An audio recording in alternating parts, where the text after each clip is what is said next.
दानवराज, आपने स्वयं अपनी मृत्यु का आधार निश्चित करके अमरता के वरदान को निरस्त कर दिया। अर्थात आपके स्वयं के चाहे अनुसार किसी स्त्री द्वारा आपकी मृत्यु निश्चित है, चाहे वो दुर्मुख की दुर्दशा करने वाली स्त्री हो या कोई अन्य। तो ब्रह्मा जी ने हमारे साथ विश्वासघात किया। हम तो समझते थे वेद गर्भ ब्रह्मा जी पितामह होने के कारण देव और दानवों के समान भाव से देखते होंगे, परंतु वे भी असुरद्रोही विष्णु की भांति कपटी निकले, जिन्हें हमने तन मन समर्पित कर अपना आराध्य इष्ट मानकर दीर्घ काल तक तपस्या की। उन्होंने हमारे साथ कपटाचार किया। हम उस दुष्ट स्त्री का मान मर्दन करने के पूर्व तत्काल ब्रह्मलोक जाकर ब्रह्मा जी से स्पष्टीकरण मांगेंगे। हम उन्हें क्षमा नहीं करेंगे, कदापि क्षमा नहीं करेंगे।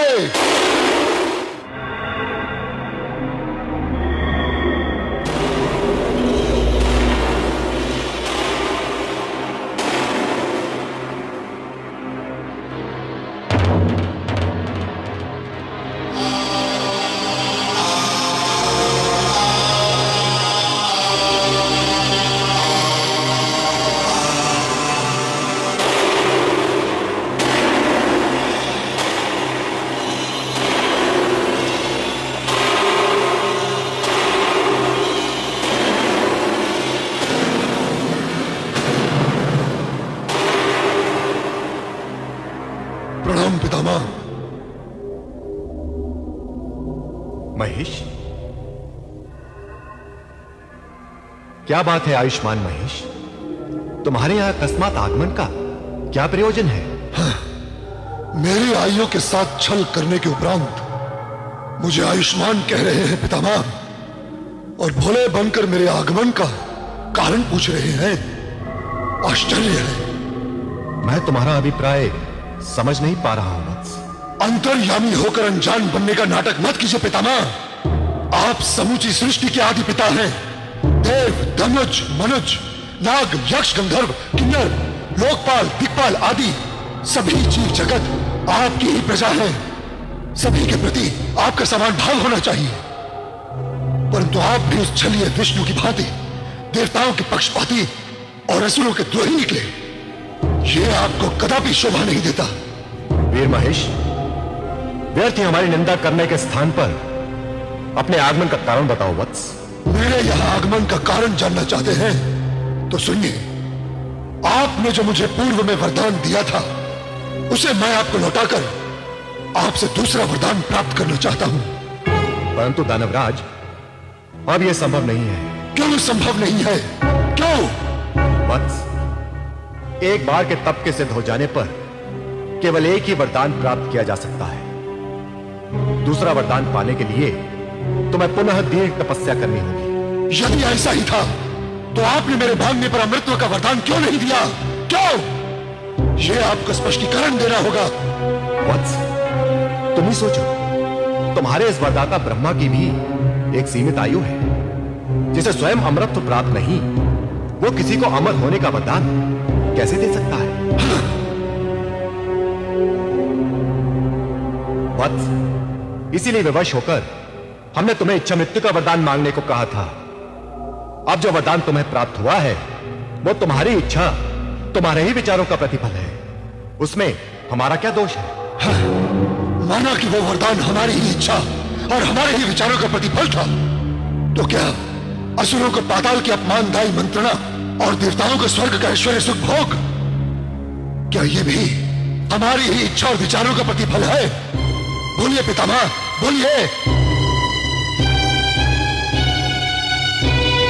परंपरा तो यही है कि ज्येष्ठ संतान को ही ज्येष्ठ स्थान प्राप्त होना चाहिए, छोटे भ्राताओं को उनका अनुगामी होना चाहिए। फिर ऐसा क्यों है कि कश्यप ऋषि के हम ज्येष्ठ पुत्र पाताल भोगी और दुराचारी महापात के इंद्र स्वर्ग का ऐश्वर्य भोगी? ऐसा अन्याय क्यों है पितामह? क्यों? मुझे आपको आज न्यायोचित उत्तर देकर संतुष्ट करना होगा।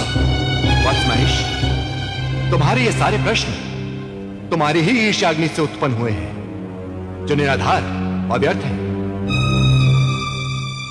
क्योंकि वर्तमान में तुम स्वयं में तो स्वर्गलोक के सिंहासन के स्वामी हो। इंद्र बेचारा तो समस्त देवताओं सहित यहां वहां गिरी कंदरा और वनों में छिपता हुआ अपने प्राणों की रक्षा कर रहा है। क्षमा करें पितामह, ये स्वर्ग का सिंहासन हमने अपने पौरुष, अपने बल और अपने पुरुषार्थ से प्राप्त किया है, देवताओं की भांति छल और कपट से नहीं। प्रिय महेश, छल कपट से कुछ नहीं मिलता। जो मिलता है वो तप से ही मिलता है। छल कपट, ईर्ष्या, द्वेष, पापाचार, ये सब पतन के कारण होते हैं। ब्रह्मा जी, उत्तम होगा यदि पापाचार और पतन की दीक्षा आप देवताओं को दे। देवराज इंद्र ने छल कपट कर मेरे माता पिता को मारा था, क्या वो पापाचार नहीं था?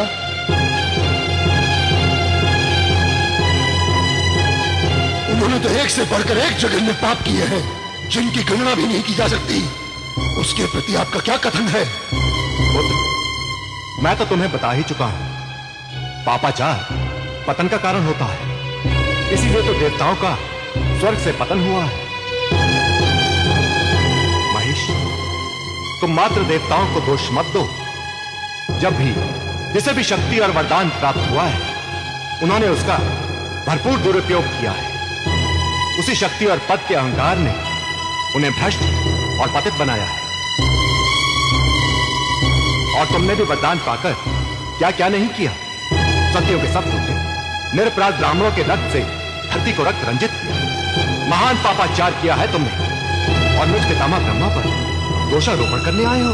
दोषी पर ही दोषारोपण किया जाता है पितामह। आप और विष्णु सदैव असुरों के द्रोही और देवताओं के पक्षपाती रहे हैं, तो क्या पक्षपात को आप पापाचार नहीं मानते? यही मेरा अंतिम प्रश्न है।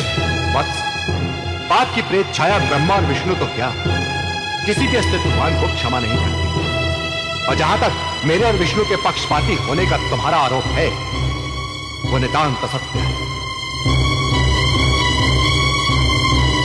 इतिहास प्रमाण है, हमने भी सदैव असुरों को ही देवताओं से अधिक वरदान रूपी शक्ति प्रदान की है।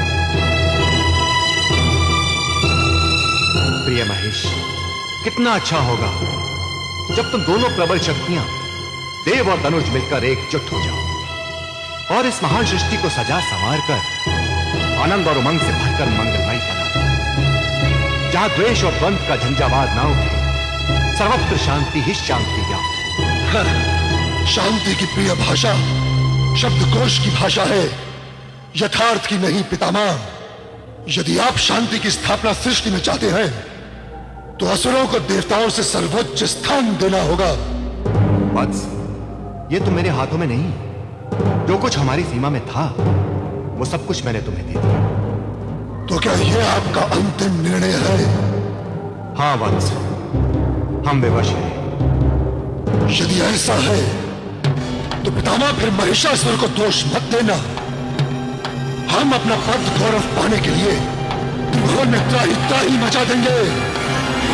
देवताओं ने जिस स्त्री का निर्माण कर हमारी मृत्यु की झूठी कल्पना की है, उनका वो धोता स्वप्न कभी साकार नहीं होगा। हम सर्वप्रथम उस मोहिनी का दंभ चूर कर उसे अपनी चरण दासी बनाएंगे। फिर विष्णु का वैकुंठ, शिव का शिवधाम और उसके बाद आपका ब्रह्मलोक भी अपनी प्रभु सत्ता के अधीन करके रहेंगे। याद रखें, यदि महिषासुर को अमृत का वरदान देने की क्षमता आप में नहीं, तो ना सही, महिषासुर अपनी दृढ़ इच्छा शक्ति और संकल्प से अमर पद प्राप्त करके रहेगा। जब तक आपकी यह सृष्टि रहेगी, महिषासुर अजय और अमर रहेगा।